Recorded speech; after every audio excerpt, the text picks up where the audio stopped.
Hi hello नमस्कार. मी रंजना कोटकर स्वागत करते आपल्या एका नवीन व्लॉगमध्ये. श्री स्वामी समर्थ सर्वांना शुभ सकाळ.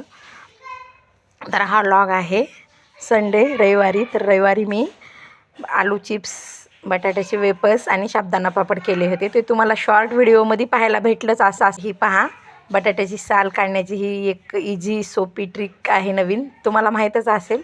जर तुम्हाला कोणाला माहीत असेल तर नक्की मला कमेंट करून सांगा. तर मी बटाट्याची साल वेपर्स करताना हे अशाच पद्धतीने काढत असते. तर अशा पद्धतीनं साल ना खूप लवकर निघते, म्हणजे इझी निघते आणि ते वेस्ट पण जात नाही बटाटे. पण त्या सुरीनं जे साल काढण्याची सुरी असते त्याच्यानं जर काढलं तर बटाटे थोडं वेस्ट जाण्याची शक्यता असते. पण आम्ही आमच्या गावाकडे अशाच पद्धतीने करतो. तुम्ही कशा पद्धतीने साल काढतात, तुम्हाला ही ट्रिक जर माहीत असेल तर नक्की मला कमेंट करून सांगा. तर हे पहा सर, एवढे सारे मी वेपर्स बनवले, 10 किलोचे वेपर्स बनवले. तर हे पहा असं साल अगोदर काढून घेऊन नंतर मग मी वेफर्स हे पहा थोडंसं जर कुठं म्हणजे थोडंसं राहिलं तर मी त्या चाकूनं मी काढून घेत होते. हे पहा असं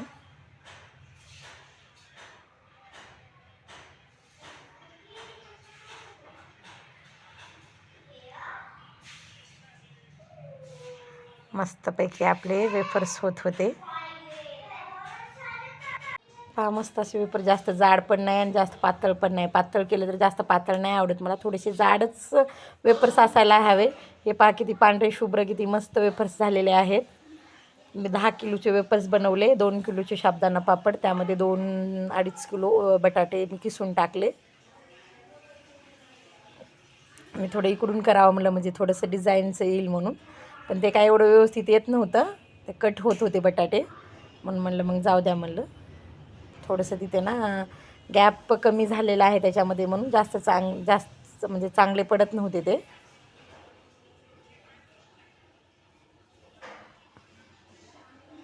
तुम्ही वाळवणातले पदार्थ ताईंनो केला आहात का, नक्की कमेंट करून सांगा. तर आता उन्हाळा म्हणलं की लेडीजचं वाळवण आलंच.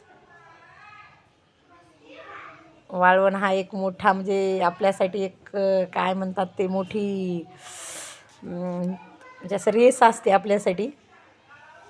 म्हणजे वाळवण झालं तर एवढी खुशी होती मनाला वर्षभर, मग ताण राहत नाही लेकरांना वगैरे. उपवास वगैरे असला तर कोणी पाहुणे आले तर मस्त लगेच थोडेसे वेफर्स ते तळून थोडंसं खायला लेकरांना दिले की मस्त ते एन्जॉय करतात.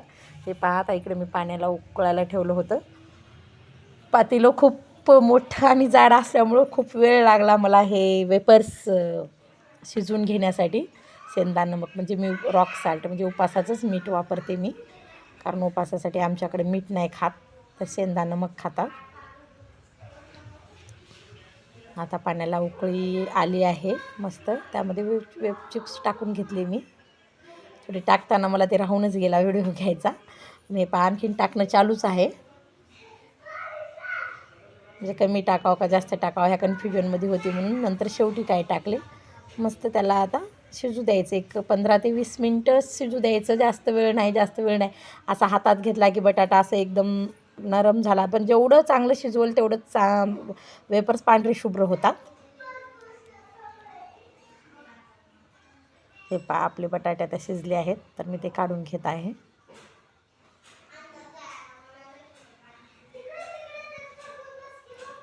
ते मस्त बटाटे आता शिजले आहेत.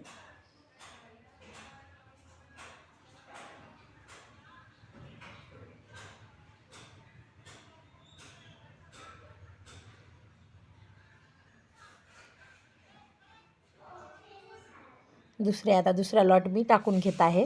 ते टाकून आता हे वर मी वाळत घालायला जाते वेपर्स. एवढं ऊन होतं ना, खूप उशीर झाला होता मला, कारण सकाळीच बनवले आणि सकाळीच वाळत घालायचे होते. त्यामुळं मी एवढं ते गरम गरम वेफर्स आणि वरून ऊन, बापरे एवढं त्रास होत होता ना. मग व्हाईट कलरमुळं कसं ऊन थोडंसं लागत नाही ना, त्यामुळं मी व्हाईट कलरची ओढणी पांघरून घेतली. आणि हे पहा आमचे सगळे व्हिडिओ घेत होते, हसत होते म्हणे टाक पटपट, पण तिकडचं पण चटके बसत होते आणि वरून पण चटके होते, त्यामुळं थोडंसं जडच गेलं. एवढे टाकून झालेले आहेत माझे आता. आणि इकडं मी शेवया वाळत घातलेल्या आहेत. ते त्या दिवशी तुम्हाला ब्लॉगमध्ये बघायला भेटलंच असेल. एवढ्या मस्त पांढऱ्या शुभ्र शेवया झाल्यात ना, खूपच छान.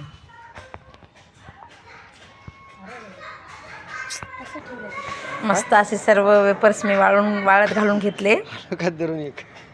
थोडं उशीर झाला होता कारण रात संध्याकाळी करून ठेवायचं होतं मला वेपर्स. चारूचं पिहूचं मध्ये मध्ये काहीतरी चालूच असते, त्याच्यामुळे थोडं तुम्हाला त्यांचा आवाज ऐकायला येत असेल तर स्किप करा. आणि चप्पल पण घातली होती मी कारण खूपच पाय खालून भाजत होते ना, त्यामुळं काही ऑप्शनच नव्हतं माझ्याकडे.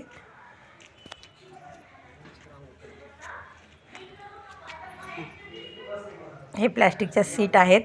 आमचे साहेब जेव्हा नाशिकच्या म्हणजे कंपनीमध्ये होते ना, तिथं त्या सीट अशा भेटत होत्या, म्हणजे मशीनच्या त्यांनी आणलं होतं वाळवण्यासाठीच. पण एवढ्या छान आहेत ना त्या हे प्लॅस्टिक पेपर, एवढे खूप छान, मला वाळवण्यासाठी खूप मदत होती त्याची. खूपच मस्त आहेत. कलर पण त्याचा स्काय ब्लू मस्त आहे ना, जाड आहेत मस्त अशा. तर हे साबुदाण्याचे पापड वेपर्स करण्यासाठी असं प्लॅस्टिकचे हेच पाहिजे, कारण ते जेणेकरून ते खाली चिटकत नाहीत. चिटकल्यानंतर काय होतं, ते अर्धं खालीच म्हणजे वेस्ट जातं.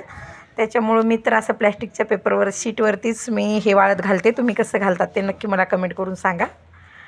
आमच्या पांढऱ्या शुभ्र अशा शेवया झालं माझं बऱ्यापैकी, माझं वाळवण्याचं काम झालेलं. त्या दिवशी उडदाचे पापड बनवले, शेवया बनवल्या. आता आज हे बटाट्याचे वेपर्स आणि साबुदाण्याचे पापड बनवले. आता बघू, केलं तर मशीनवरतीच मी तांदळाचे 2 किलोचे तांदळाचे पापड बनवते. मस्त लागतात ते, नागेली पापड मसाला टाकून त्यामध्ये.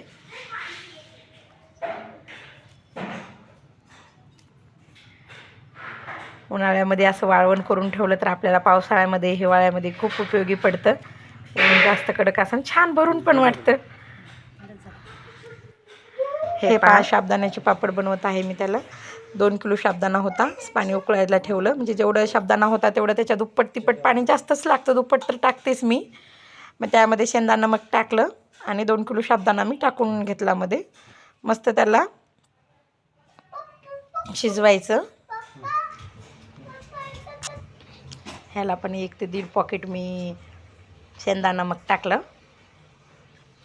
मस्त आपला बॅटर आता तयार आहे. हे पहा, मस्त असे पळी पापड मी घालून घेतले. खूप छान हे साबुदाण्याचे पापड करायला, एवढं म्हणजे काय कष्ट पण नाही.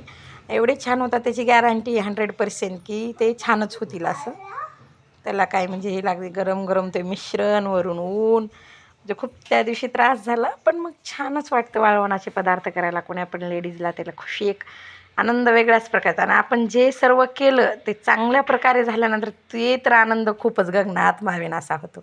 आणि माझं सगळं ह्या वर्षी म्हणजे काहीच फेल गेलं, कधी जातच नाही फेल.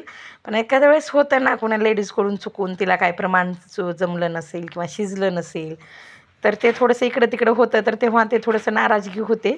पण आपण जे केलं ते चांगल्या प्रकारे झाल्यानंतर मात्र आनंद तो वेगळाच असतो. एवढे मस्त साबुदाण्याचे पापड झाले नाही. हे साबुदाण्याच्या पापडला काही टेन्शनच घ्यायची गरज नाही. ते कसं पण टाका तुम्ही, वाकडे तिकडे चिटकन ह्याचे बघा, चिटकले तरी पण ते एवढे छान निघतात. म्हणजे नंतर वाळल्यानंतर काय टेन्शनच राहत नाही त्याचं. म्हणजे ते मोडतील तुटतील ह्याचं काही टेन्शन घ्यायचं नाही. प्रमाण जर आपण व्यवस्थित घेतलं आणि शिजवलं मस्त छान खळखळ शिजू दिलं तर मग ते मस्त म्हणजे काहीच होत नाही. आणि कमी जर शिजलं तर त्यामध्ये मग काय होतात, ते अशा पापड चिऱ्या पडतात पापडामध्ये. तर तसं न होऊ देण्यासाठी आपण काळजी घ्यायचं की व्यवस्थित मिश्रण असं आहे पा एकजीव झालं पाहिजे. त्याचा कलर कसा आला आहे, बटाटा आणि ते मस्त असं एकजीव झालं पाहिजे, तरच आपले पापड ते व्यवस्थित होतात.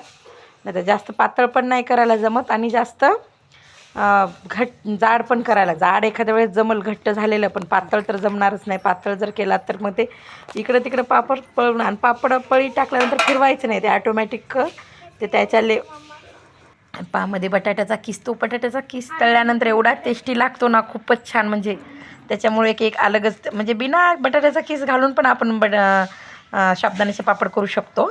पण हा किस घातलेले पापड एवढे टेस्टी लागतात, खूपच छान. मी तर जास्तच किस टाकला आहे. आणि थोडा तो किस मोठा मोठाच किसायचा, जास्त बारीक नाही किसायचा. मोठा मोठा किसल्यानंतर काय होतं, ते लांब लांब शेवमध्ये पापडामध्ये एकदम फुलून तळल्यानंतर एकदम फुलून येतात. ह्या म्हणजे एखाद्या मी मिनी ब्लॉगमध्ये माझे पापड तळून तुम्हाला दाखवणार आहे कसे झाले ते. ह्या ब्लॉगमध्ये थोडंसं राहूनच गेलं, कारण त्या दिवशीच पापड मी चिप्स तळले, पण पापड त्या दिवशीच तळणं काही शक्य झालं नाही, कारण त्या दिवशी एकाच दिवसात साबुदाण्याचे पापड हे वाळत नसतात. मस्त असं आपले साबुदाण्याचे पापड हे तयार करून ना झाले. ताईनं तुम्ही कशा प्रकारे साबुदाण्याचे पापड हे 2-3 प्रकारे करतात. म्हणजे वाफवून पण करतात, नंतर ते गरम पाण्यामध्ये साबुदाणा भिजत घालून आणि त्याला मिक्सरवर म्हणजे काढून ते तसे पण पापड करतात. पण मी असेच म्हणजे ही जी पद्धत वाटते मला, मी ह्या पद्धतीनेच बनवत असते.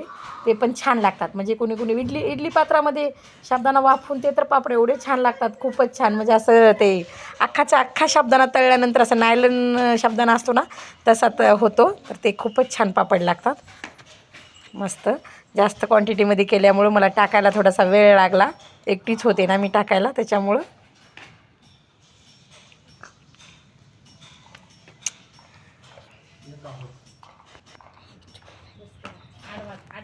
दररोज लॉग थोडं मला भरपूर वाटतं लॉग दररोज टाकावं, म्हणून थोडंसं पॉसिबल होत नाही. स्कूलचं वर्क आहे, पेपर असेसमेंट चालू आहे स्कूलमध्ये, त्याच्यामुळे तरी पण मी ट्राय करते. तर मी नक्की एक सुरुवात केलेली आहे. माझ्या चॅनलला लाईक करत जा, सबस्क्राईब करा. लॉग तुम्हाला आवडत असेल तर कमेंट करत जा. हे चिप्स मी तळून घेतले, वेपर्स मस्त असे एवढे छान पांढरे शुभ्र वेपर्स झाले ना, खूपच छान. पहा तुम्ही बघू शकता. हे पहा मस्त असे वेपर्स मी तळून घेतले, कारण संध्याकाळच्या जेवणामध्ये मसाले भात, उडदाचे पापड आणि बटाट्याचे वेफर्स असा जेवणाचा बेत होता आमचा. हे पहा मस्त असा मसाले भात मध्ये सोयाबीन वडी टाकून. तुम्ही पण बनवता का सोयाबीन वडी टाकून मसाले भात? आम्हाला खूप आवडतो. असा जेवणाचा बेत होता. मस्त असं जेवण, दिवसभरचा थकवा, मस्त असं साधंच जेवण केलं मी, कारण आता दुसरं करायला मला काही हे नव्हतं, कारण वर खाली करून खूप हे झालं होतं. आणि नंतर हे पहा, अहोंनी आणली होती मँगो मस्तानी, पार्सल मँगो मस्तानी. मस्त असं मँगो मस्तानी केला आणि शेवट झाला दिवसाचा आमचा. चला, लॉग आवडला असेल तर लाईक करा, शेअर करा, सबस्क्राईब करा. सर्वांनी सबस्क्राईब करत जा, लाईक करत चला. Thank you for watching.